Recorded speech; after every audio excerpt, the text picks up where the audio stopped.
Taliwala sa mga pagbaha nga nahitabo karon pag-ulang sa Mandaue City, padayon ang pagpalawom sa kasapaan o dredging operation nga gihimo. Ang detalye sa report ni Nico Serino.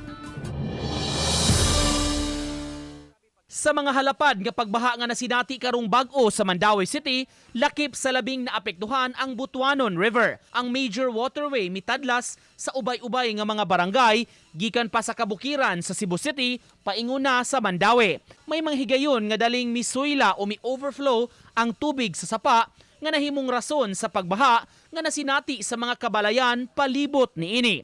Usa sa dinalian nga laka nga gihimo aron maalibyuhan ang problema ang pagpalawom sa sapa. Kaganihan na abta namo kining ekipo sa DPWH Regional Office nagtrabaho sa parte sa sapa. Amphibious excavator ang gigamit kay makatadlas ra kini sa sapa samtang naglutaw. Ang nahipos nga silt, yuta ug basura temporaryo unang gitambak sa riverbank aron mapondo. Gihimo ang dredging operations aron mapaladman pa ang sapa. Dagang basura diri. Mga balay man ni sa una. Mga dagko kayong bato niya. Pambutan diri. Matod sa kawani sa DPWH, nakasugod na sila sa dredging operations sa tapad sa karaan nga umapad dump site. Apan karon mibalhin sab sila sa dapit sa may taytayan aron ma-prioritize ang lugar. Maapektuhan po din yung trabaho sir kung magkuwan? Oo, di mi ka trabaho kay basin magkuwan sa bukid. Baha.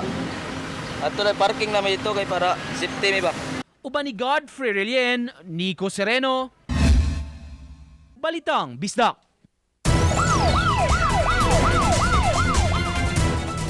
Disiotso anyos nga lalaki nga mukuha lang unta sa iyang manghod sa Mactan National High School gipusil sa gawas sa main gate sa tunghaan. Biktima na karing kawas gikan sa kamatayon, samtang suspitsado nasikop. Ani ang report. Naukay ang mga tinunan sa Mactan National High School pasado alas 6 kagabi. Human midagan sulod sa eskwelahan ang 18 anyos nga si Jason Gasta nga nagkadugo na ang ulo. Matod ni Luis Wenceslao, magtutudlo sa tunghaan nga miabag siya sa duty security guard sa main gate sa tunghaan niadtong higayuna, diin si Jason anaa sa gawa sa gate ug nagatang aron pagkuha sa iyang manghod. Tinggawas na sa second shift sa klase ug nabantayan ni Jason nga may nagatang kaniya nga may daotang tuyo ug iya kining gisulti ngadto sa magtutudlo. Diha lang ka hayag man atong suga, ang guard dito nagbantay, ako say nagbantay diri na ako diri sa kilid. Nagtalikod man ko. Sige ko pagguwa pagkataod-taod paka. Diri dia paka dayon. Pagpaka paglingi nako nidagan ang ganman dito. Ang gipusil diha na banda diha sa kanang gate. Pagkabanda sa gate, ang guard sa dito, iyang gilili. Paglili niya, nisod man ang katong napusilan. Dayag pa sa gate sa eskwelahan, ang lama sa dugo sa biktima, human siya midagan pasulod ug nangayo og tabang, human siya po sila sa nag-inusarang suspitsado. Matod ni Teacher Wenceslao, wa siya magdahom nga mupursigi ang gunman sa pagpamusil niadtong higayuna kay adunay daghang mga ginikanan ug mga estudyante nga ana sa gawa sa gate niadtong higayuna. Pagkakita sa mga bata, ratol dayon. Moto stampede na dito nga. Naniguro ng mga estudyante. Pero diri amo na nang gilak. Lak ni diri lak sa dito. Ang biktima gitabang raw sabdayon sa school nurse sa wala pa naabot ang mga sakop sa DRRMO nga moy midani ini paingon sa tunghaan. Maayo na lang kay wa maantimano ang biktima ug tapsing sa ulo lang ang iyang nahiaguman. Sa text message nga iyang gipada ngadto sa usa sa mga magtutudlo sa tunghaan, nagpasalamat siya sa tanang mitabang kaniya ug iyang gibutyag nga nakagawas na siya sa tambalanan ug nagpahuway na lang karon sa ilang panimay. Samtang ang gitumbok nga gunman nga si Hansel Viliganyo, 18 anyos, nasikop sa mga sakop sa Police Station 2 pasado alas 4 kaganihang kadlawon. Kara ang kasungian ang gitumbok nga hinungdan. Itaabot pa namo ang iyang uyab nga at pagtuon sa ilahang balay, dito sila magkita. And then kini si Hansel ma'am, ni kuan man po, ni sugot man po. So mao to, nadakpan nato ang suspetsado ma'am.